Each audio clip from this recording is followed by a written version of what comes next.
Hi there. In this video, I'm going to go over languages that the A Song of Ice and Fire series by George R. R. Martin has been translated into, and which major languages don't have an official translation yet. What should we prioritize for future translations?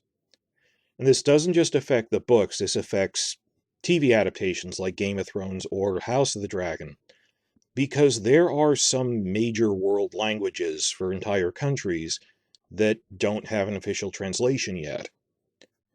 And if you're a fan and the TV show did a really bad translation, you can fall back on the books. Not for like dialogue, that's short, but for proper names that have puns or wordplay in them.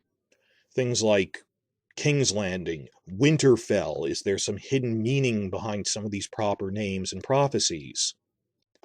That it just shocked me that there's a couple of major languages that do not have an official translation, so there's no real fan consensus on a couple of terms. On a more simple level, this came up with like a season 6, the Hodor reveal. Imagine how difficult it is working a pun like that into other languages, but I'm more concerned, like concepts like Faith of the Seven, Lord of Light, Winterfell, the debate over, well, how should we translate that? Case in point, Russian fans have told me that the Russian translation, the official subtitled translation, is really bad for Game of Thrones.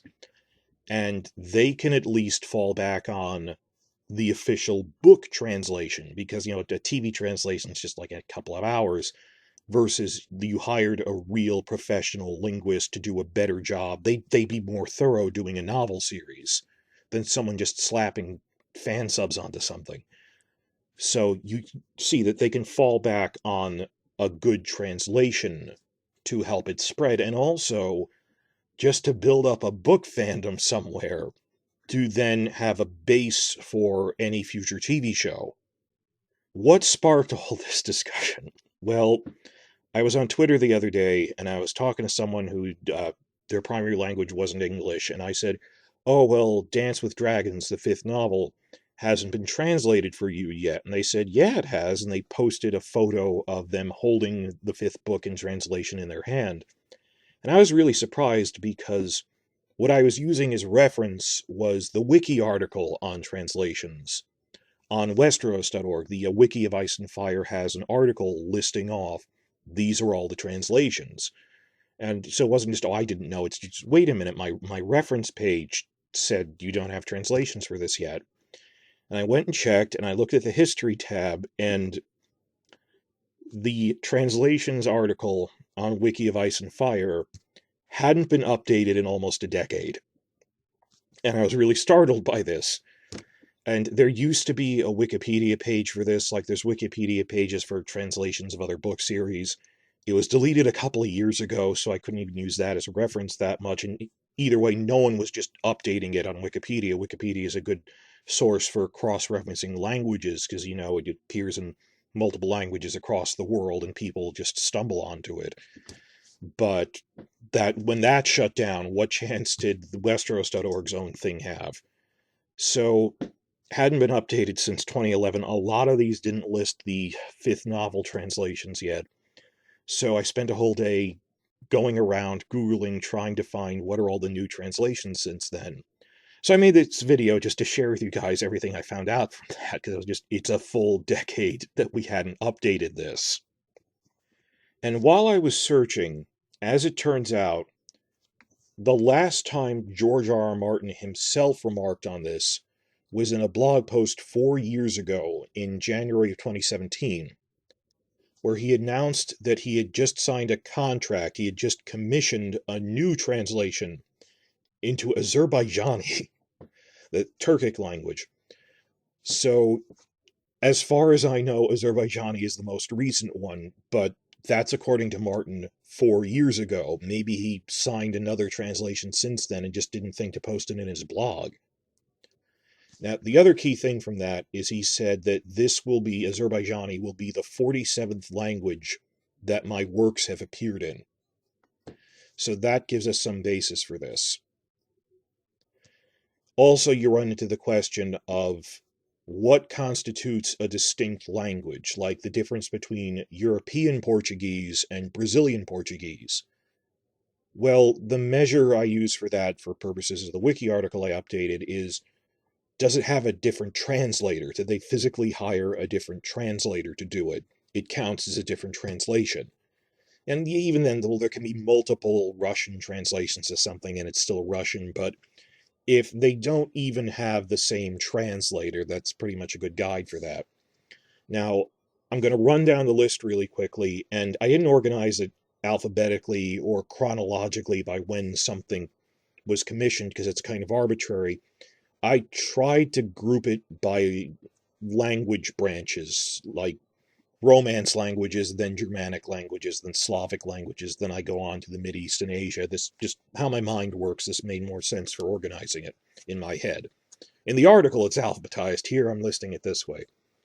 So, number 1, European Portuguese, then Brazilian Portuguese, then Spanish, then Catalan, the regional Romance language variant of Mediterranean Spain around Barcelona. And I'll come back to this issue of, well, what constitutes a language? Well, when you hire a translator to do it, it counts as something. And what should we spread to? That this gets politicized. I know it's a sensitive issue of, well, is Catalan a distinct language? Well, yes, and they even went to the trouble of hiring that. There's a separatist movement for that. So, oh no, would I have to decide if Catalan counts as a new language we should spread into? Thankfully, I don't have to because they already made one. So, Spanish, Catalan, then French and Italian. Then German and Dutch, and then getting into North Germanic languages, we have Swedish, Norwegian, Danish, and Icelandic. Then in the Uralic languages, we have Finnish, Estonian, Hungarian. Then on to the Slavic languages, we have Russian, Ukrainian, Lithuanian, Latvian, Polish, Czech, Slovak, Serbian, Croatian, Slovene, Macedonian, Bulgarian. I put Romanian here because I was thinking Balkans, even though I know it is a Romance language. Then Modern Greek, Albanian, Georgian, which they're distinct branches of Indo-European, that they're kind of isolated. Then on to the Middle East, we have Hebrew, Arabic, Turkish, Azerbaijani, and now we come to Chinese, where there's the whole issue of, well, it's not really one language, Mandarin, it's really 6 or 7 major variants of Chinese. Like, if some of you are from Singapore or Hong Kong, I don't think, do we need a Cantonese version? I don't know, but they don't have one. But the 2 Chinese versions they made it in that have translations are Simplified Chinese and Traditional Chinese. I think Traditional Chinese is what they use in Taiwan. It's the ideograms are entirely different. So, but those 2 versions of Chinese, Simplified and Traditional. Then Japanese, Korean, Thai, Vietnamese, and these are the 3 most recent ones. They made a Mongolian translation of Game of Thrones, the first book. And this is one of the new translations that have come in the past 10 years that weren't on the wiki article at all. There's a Mongolian translation. Then there's an Irish Gaelic translation of Game of Thrones, the first book. Then Sinhalese. The last 2 were, chronologically, the last 2 were Sinhalese, then Azerbaijani was the most recent one. Sinhalese is the language of Sri Lanka, the majority language of Sri Lanka. I know there's a Tamil minority. And as you can see, this only brings us up to 44 languages, when Martin said it's appeared in 47. I'm going to rack my brain about this, and I think the only way that this makes sense is if he counted English. Well, I mean, it's a language that it appeared in. You know, well, how many languages do you speak? Well, I speak Spanish. You just said that in English. You clearly must speak at least 2 languages. You know, so when you're bilingual, it's 2 languages. So he must have included English in the count. And then, well, yeah, but we're missing 3. How do you get that from just English? I think he counted the 3 separate English editions separately. That American English, British English, and Australian English he counted as additions. That, well, in the UK, like, they'll spell color with a U, which is unnatural. But you see how they did that. So I'm pretty sure, unless there's some other major three translations happened the past decade I don't know about, these are all the translations we have at least one book in. And this is just for A Song of Ice and Fire. For the prequels, particularly House of the Dragon, all of the other tie-in things like the prequel novellas haven't been translated. Now, all the prequel novellas have been collected into hardcovers. The two of those are A Knight of the Seven Kingdoms for Tales of Dunk and Egg, and Fire and Blood for the Targaryen history. House of the Dragon is based on the second half of Fire and Blood, about the Dance of the Dragons. I have no idea what languages those have been translated into at all. I mean, I think there's Spanish, French, and Portuguese editions of Fire and Blood, just from what I've seen in news reports. But please tell me if there's been a translation into your local language of these prequels, and this might really hinder the global spread of House of the Dragon if the book it's based on, the Fire and Blood prequel novella collection, hasn't been translated. Please help me with that in the comments. And of course, apart from prequel novellas, The World of Ice and Fire sourcebook in 2014. That the article hadn't been updated since like 2012 or so. So I don't know what languages The World of Ice and Fire appears in. So any of those three collections, World of Ice and Fire, Knight of the Seven Kingdoms, Fire and Blood, please tell me in the comments if that has been formally translated into your language. And just in terms of global spread, helping a local fandom get translation, or just building up a fan base, it helps encourage the rise of the overall franchise. What languages should we prioritize expanding A Song of Ice and Fire into? What should the next translations be after this?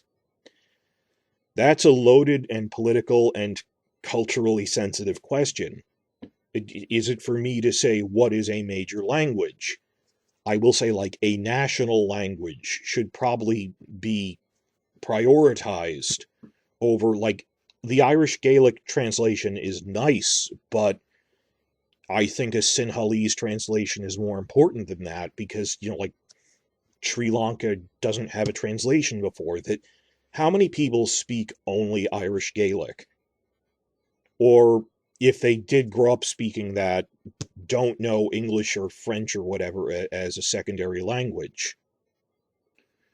So I was racking my brain over this.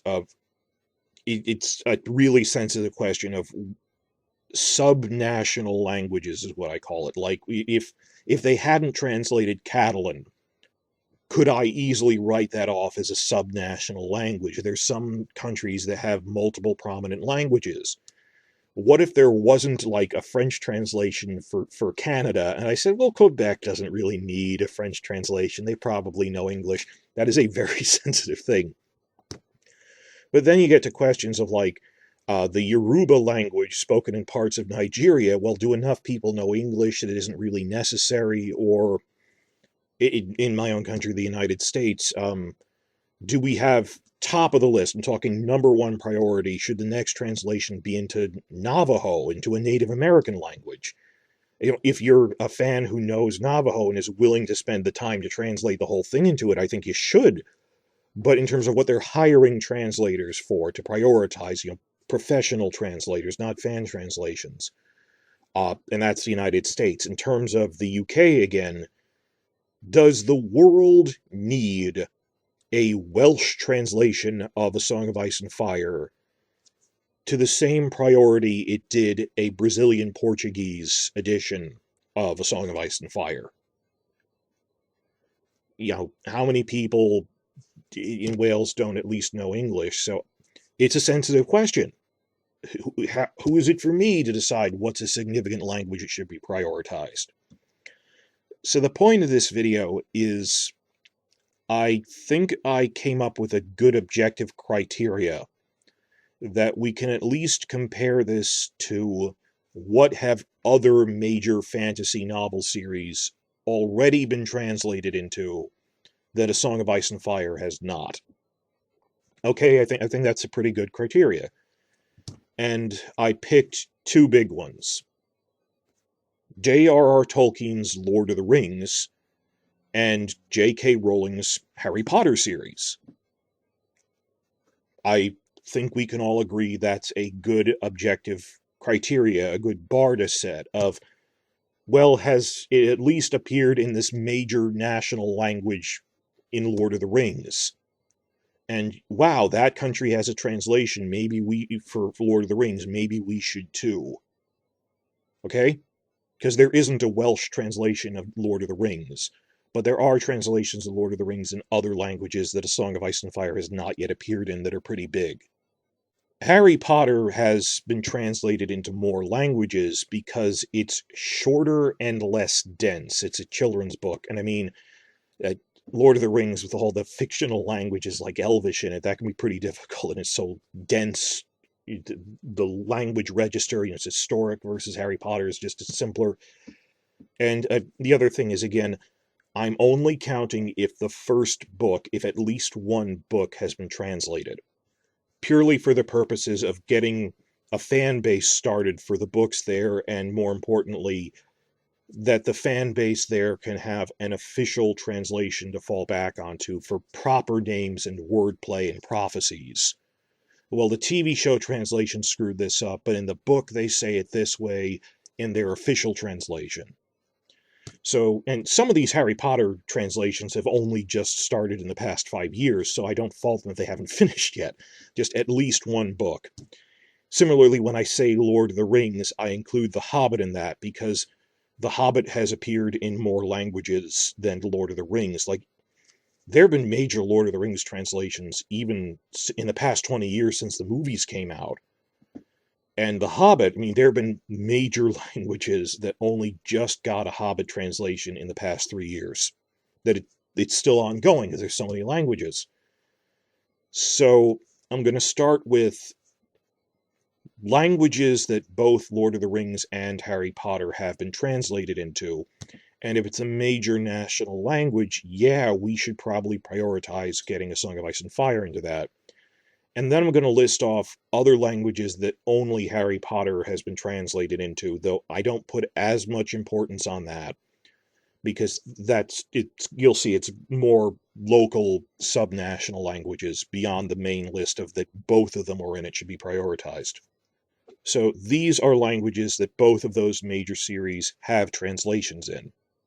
Afrikaans in South Africa, Armenian, Basque, Belarusian, Bengali, Breton, which is the Celtic local language of Brittany in France, Faroese, which is a Germanic language isolate from the Faroe Islands, Galician, which is a local language in Spain, Indonesian, and Malay. That I've heard that it's a language register thing. I don't know the language there, that between Malaysia and Indonesia, they're standardized differently. I don't know how comparable that is to how American English and British English are different registers of the same language, but Indonesian and Malay, I'll refer to that as Indonesian for short, both have been translated into classical Latin. I own a copy of the Latin translation of The Hobbit. Because I'm a medievalist and I was taking Latin, so I own a Latin copy of it. Marathi, another Indian language, only translated Lord of the Rings into that in 2015. And very recently, Occitan, the local language of southern France, has a Harry Potter translation, and The Hobbit was only translated into Occitan 3 years ago in 2018. Then Persian, that is Farsi, both are in that. Lord of the Rings was only translated into Persian in 2004, so like after the movies came out. Frisian, which is that local language in the northern part of the Netherlands. Frisian, they both have it. Lord of the Rings only got a Frisian translation in 2016. And Yiddish. And now we come to languages that only Harry Potter has been translated into. At least one book of Harry Potter has been translated into these other languages. And you see most of them are local dialects, local languages. Asturian, which is another subnational language from Spain. Bosnian, which I've heard this, it was explained to me like Serbo-Croatian across former Yugoslavia. It's like a dialect between Croatian, Serbian, and Bosnian that you can pretty much understand what the other person is saying if you know the other one. So, Bosnian. Filipino. So the Philippines, they have a Harry Potter translation. Low German. You know, Plattdeutsch. From the north, the ocean, they have a Harry Potter translation. Ancient Greek. There is, unfortunately, and to our shame, no translation of The Hobbit into Ancient Greek yet. But the Oxford boys, they must be on that. Then Gujarati, which is a language of India. Hindi. Hindi. There is a Hindi translation of Harry Potter. Cambodian. Kazakh. From Kazakhstan. Please refrain from the memes in the comments about Kazakhstan. Luxembourgish, which is Germanic, and then a couple of other Indian languages like Malayalam, Nepali. There is a Scots Gaelic and a Welsh translation of Harry Potter. Okay, there is a Welsh Harry Potter. Then Tamil, Telugu, Dravidian languages in India, Urdu, Tibetan, and quite surprisingly, there are official translations of Harry Potter into Hawaiian and native Greenlandic. Not the version of Danish spoken in Greenland. I mean the native Inuit language of Greenland. Which is really interesting that Tolkien was never translated into an African language or a Native American language. And the one asked, neither of them was, with the one exception if someone made a native Hawaiian language translation of Harry Potter. So that's the list of things that we should choose from. We don't have to feel bad if another language isn't on there.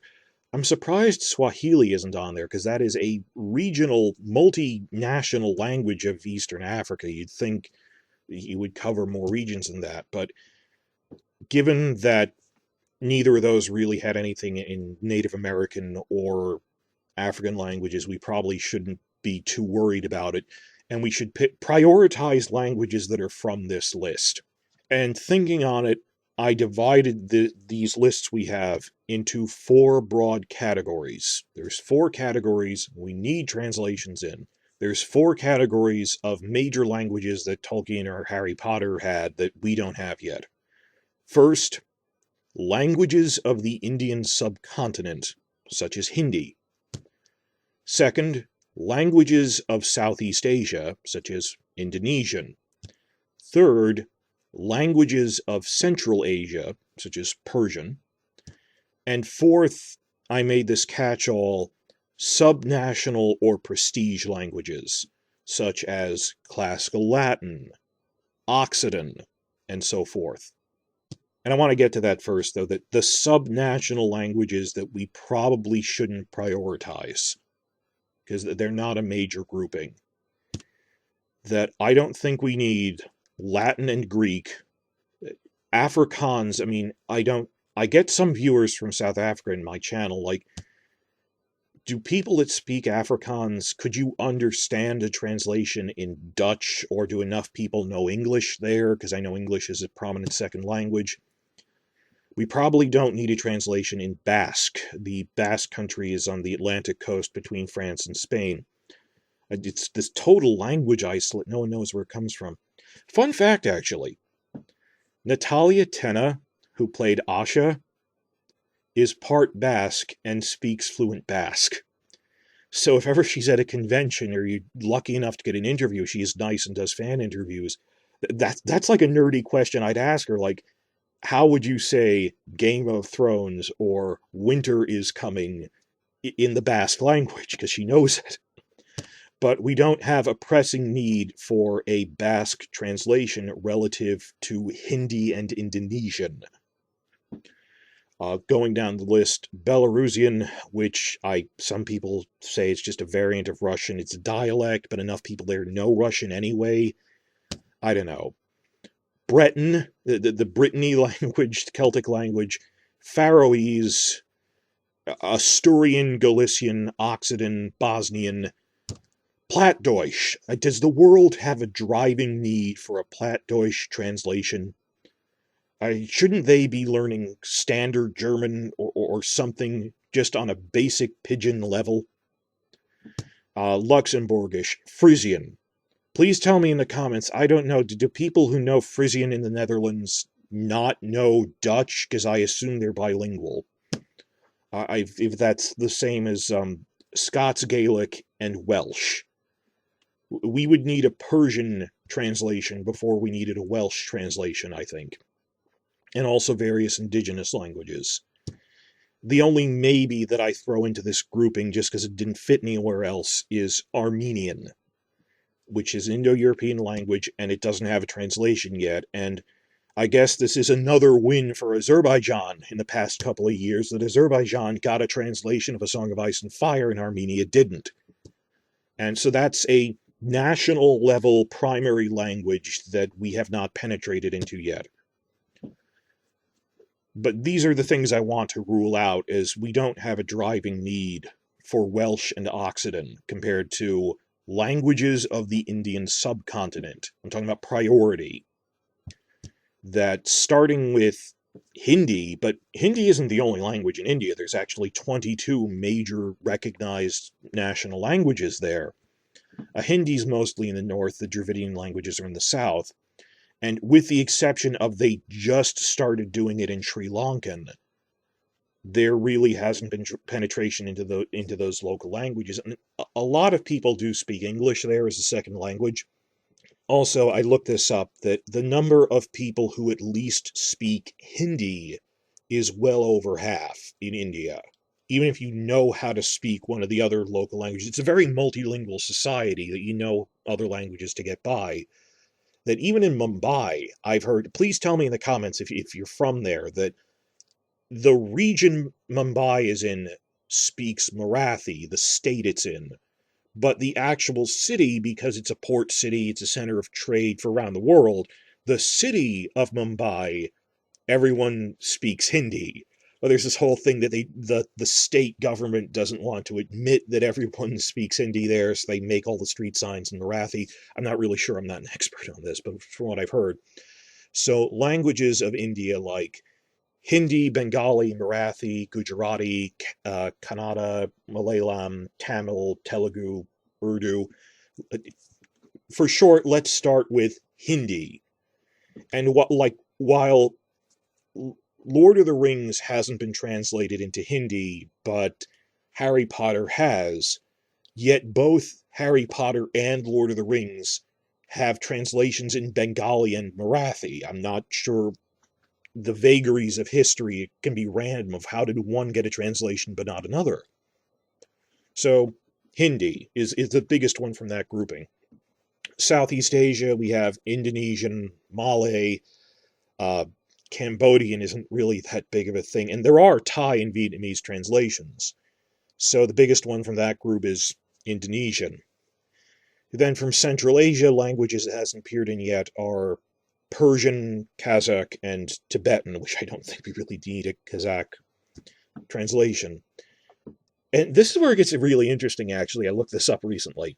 The A Song of Ice and Fire novels and Game of Thrones TV show are actually really popular in Iran.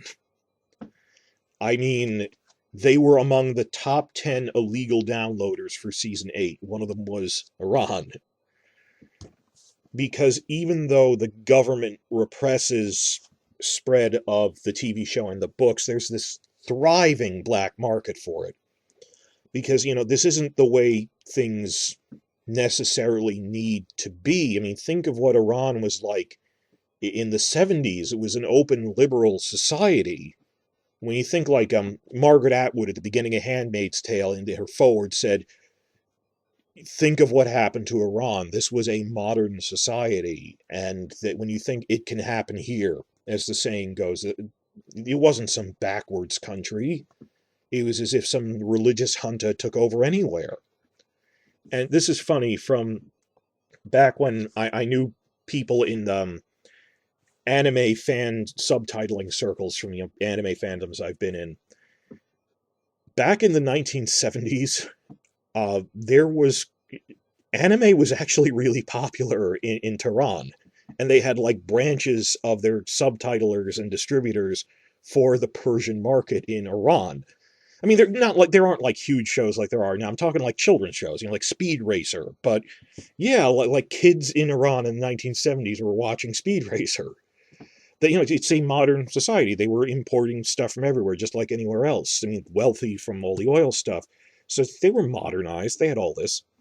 So there's this thriving trade in Iran now in either over the internet downloads or they just plain pass around mobile hard drives with gigabyte sticks to share episodes with fan subtitles.